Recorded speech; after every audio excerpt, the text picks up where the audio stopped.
Hello guys, welcome to my channel. நீங்க என் video first time பார்க்குறீங்கன்னா, நான் தான் மஞ்சுஷா.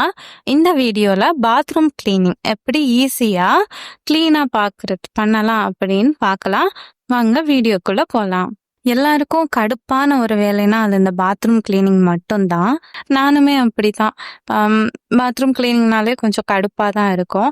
ஆனா நம்ம டெய்லி ஒரு 2 ஸ்டெப்பை ஃபாலோ பண்றதுனால எப்படி நம்ம ஒர்க் லோட குறைக்கலாம் அப்படின்னு தான் இந்த வீடியோல சொல்லியிருக்கேன். ஃபுல்லா பாருங்க. நம்ம toilet bowl mostly 2-3 days once clean பண்ண ட்ரை பண்ணுங்க. அது ஒரு 5 மினிட்ஸ் ஒர்க் தான். அப்புறம் ஃப்ளோர் வால் கிளீன் பண்றது. இந்த ஃப்ளோர் தான் யாருமே கிளீன் பண்ணவே மாட்டோம். நம்ம நிறைய வாடகை வீட்டுல இருந்திருக்கேன். வால் ஃப்ளோரோட கார்னர்ஸ்லாம் அழுக்கு அவ்வளோ படிஞ்சிருக்கும். உப்புக்கரை அழுக்கெல்லாம் படிஞ்சிருக்கும். அதை அவங்க கிளீன் பண்ணாமலே கொடுப்பாங்க. நம்ம கிளீன் பண்ணி கேட்டா கூட கிளீன் பண்ணி கொடுக்க மாட்டாங்க. அதுக்கடுத்து நமக்கு ரொம்ப சங்கடமா இருக்கும். எவ்வளோ கிளீன் பண்ணாலும் போகாது. நம்மளே காசு போட்டு நிறைய ஒர்க் பண்ற மாதிரி இருக்கும். இந்த மாதிரி நம்ம வாடகை வீட்டுல இருக்கோம், இல்ல நம்ம புது வீட்டுக்கு போக போறோம் அப்படின்னா நம்மளோட டைல்ஸை எப்படி மெயின்டைன் பண்றதுன்னா, ஃபர்ஸ்ட் நம்ம வால் தான் ஃபர்ஸ்ட் ப்ரிஃபரன்ஸ் கொடுக்கணும். வால் தான் எல்லாருக்கும் டக்குன்னு பார்வைக்கு தெரியும். நம்ம கெஸ்ட் வந்தா கூட வால் தான் பார்ப்பாங்க. அப்ப என்ன பண்ணோம்னா, நம்ம குளிக்கிறப்போ தண்ணி ஃபுல்லா வால்ல தெரிச்சிரும். நிறைய பேரால ட்ரை பாத்ரூம், வெட் பாத்ரூம் அப்படின்னு செப்பரேட் பாத்ரூம் வைக்கக்கூடிய நிலைமையில நம்ம இருக்க மாட்டோம். அதனால நம்ம குளிச்சுட்டு தண்ணி ஃபுல்லா சைட்ல விழுந்துச்சுன்னா வைப் பண்ணிக்கோங்க. இந்த வைப்பர் 120 ஸ்மார்ட் பஸார்ல தான் வாங்கினேன். ஓகே குவாலிட்டியா இருக்கு. இல்ல நம்ம சாதாரண சின்ன வைப்பர் கூட, இது கொஞ்சம் அகலமா இருக்கிறதுனால இதை செலக்ட் பண்ணேன். இல்லைன்னா சின்ன வைப்பர் கூட நம்ம யூஸ் பண்ணிக்கலாம். குளிச்சு முடிச்ச உடனே வாலை நம்ம ஃபர்ஸ்ட் ஃபுல்லா வைப் பண்ணிடலாம். எல்லா தண்ணியும் வைப் பண்ணிட்டோம்னாலே பாதி அழுக்கும் தண்ணியும் போயிடும். ஃபர்ஸ்ட் ஸ்டெப் நம்ம வாலை வைப் பண்றது. செகண்ட் ஸ்டெப், நம்ம குளிச்ச அப்புறம் எல்லாம் தரையில எதுவும் கால் கழுவுறீங்க, துணி துவைக்கிறீங்க அப்படின்னா நம்ம ப்ரஷ் கூட யூஸ் பண்ண தேவையில்லை.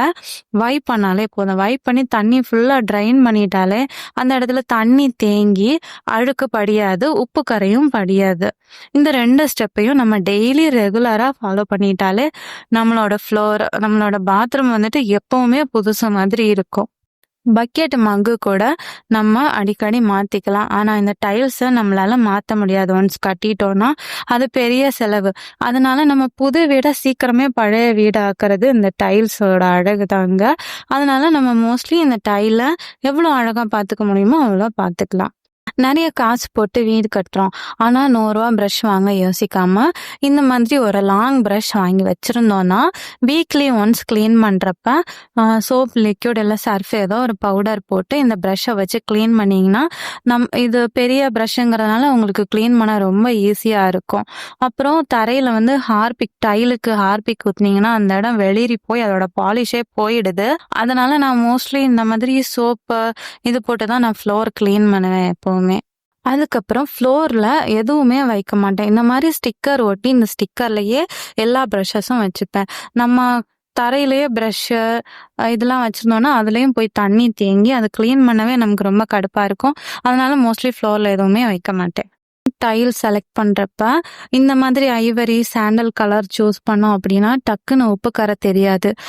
பிளாக் கலர், கிரே கலர் இந்த மாதிரி யூஸ் பண்ணோம்னா அதுல ஒயிட் கலர் பேச்சஸா ரொம்ப டக்குன்னு தெரியும். நம்ம எவ்வளோ கிளீன் பண்ணாலும் போகாது. அடிக்கடி ரொம்ப கிளீன் பண்ணிக்கிட்டே இருக்கிற மாதிரி இருக்கும். இந்த டைல்லையுமே ஒரு சில நேரம் வீட்டில் இருக்கிறவங்க குளிச்சுட்டு அவசர அவசரமா எதுவும் வைப்பர் யூஸ் பண்ணாம போயிருப்பாங்க. நம்மளே சில நேரம் அவசரத்துல பண்ணாம விட்டோம்னா லேசா அதுல சைட்ல உப்பு கரை தெரியும். ஆனா இந்த டைலோட கலர்னால அவ்வளவா பெருசா தெரியறது இல்ல. ஸோ நீங்க புதுசா வீடு கட்ட போறீங்க, டைல் செலக்ட் பண்ண போறீங்கன்னா பிளாக் அந்த மாதிரி டார்க் கலர்ஸ் செலக்டே பண்ணாதீங்க.